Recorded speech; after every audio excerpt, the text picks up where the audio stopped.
বাবা তুই আমাকে ঘন জঙ্গলে কেন আনলি?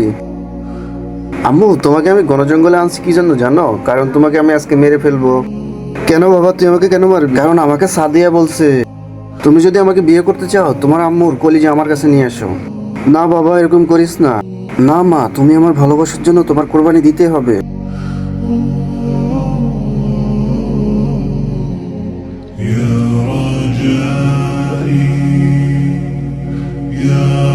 দেখার আগে যদি তোমাকে বলা হয় কাবাবরকে ভালোবাসতে তাহলে কি তুমি লাইক এবং সাবস্ক্রাইব করবে? শয়তানকে ভালোবাসলে কোনো কিছু করার দরকার নেই।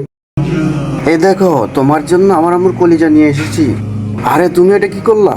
সাদিয়া আমি তোমাকে অনেক ভালোবাসি সেজন্য তোমার জন্য আমার আম্মুর কলিজা নিয়ে এসেছি। তুই এখান থেকে যা। বাবা তুই ঠিক আছো তো? তোর কিছু হয়নি তো? আমাকে মাফ করে দিও আম্মু। আম্মু তুমি ঠিক আছো? আরে বাবা আমার কি হবে, আমি তো সম্পূর্ণ ঠিক আছি বাবা। কমেন্টে আই লাভ ইউ আম্মু লিখতে কিন্তু ভুলবা না।